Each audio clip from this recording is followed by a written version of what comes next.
which I signed Executive Order number 18, which establishes green lanes for strategic investments, simplifying procedures and reducing bureaucratic hurdles.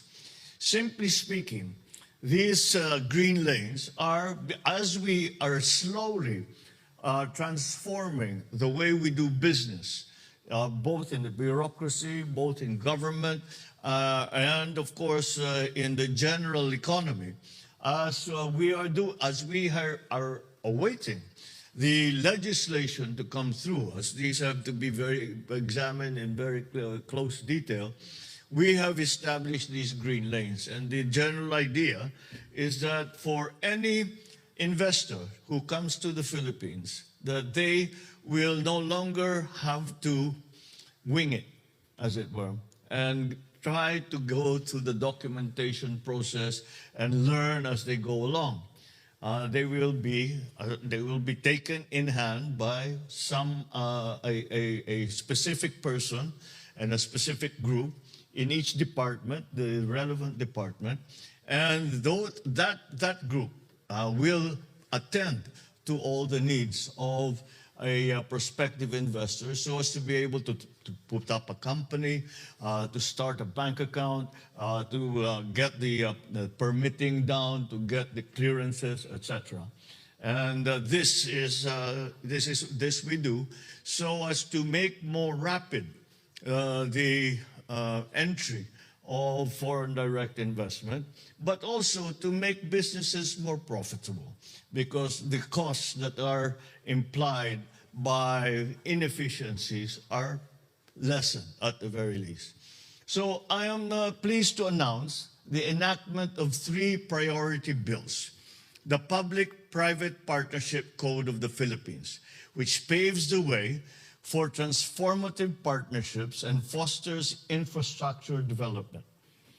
Number 2, the Internet Transactions Act, which provides the framework for a robust digital economy, aligning the country's policy with the demands of the 21st century.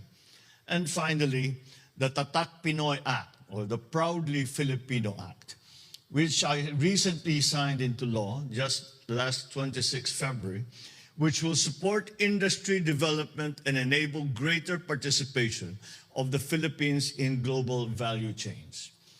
So we continue to accelerate and deepen policy reforms to improve the environment where businesses such as yours will continue to thrive. On renewable energy, a very important part of our strategic planning, we accord great importance to addressing climate change and achieving energy transition, as we in the Philippines are highly vulnerable to the climate crisis. In line with this, we have put in place several energy transition policies, investment enablers such as incentivizing energy efficiency and conservation that will support and facilitate the efforts to decarbonize the economy. This move strengthens our dedication to environmental stewardship and encourages the private sector to actively engage in sustainable practices. I recognize that Australia also places equal importance in this area, as it is a priority under the elevation of our strategic partnership. In this regard, I welcome the opportunity for greater cooperation on climate change and energy transition. I am glad to see that we have made a good start here today with the agreements that we have come to between our private sector partners. Aligned with our efforts on decarbonization, we are positioning ourselves as a regional hub for smart and sustainable manufacturing. To achieve this, we are at the forefront of attracting sustainability-driven strategic investments powered by renewable energy. We also recognize that there are complementarities to be explored in critical minerals, and we are open to having a dedicated dialogue with your companies about sustainable processing of green materials.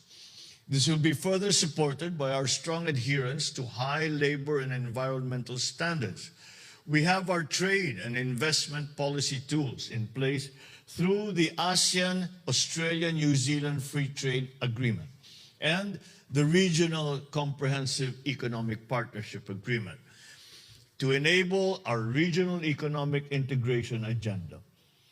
I am hopeful that this will be complemented by other policy tools that will enhance Philippines-Australia supply chain partnerships and facilitate greater foreign direct investments.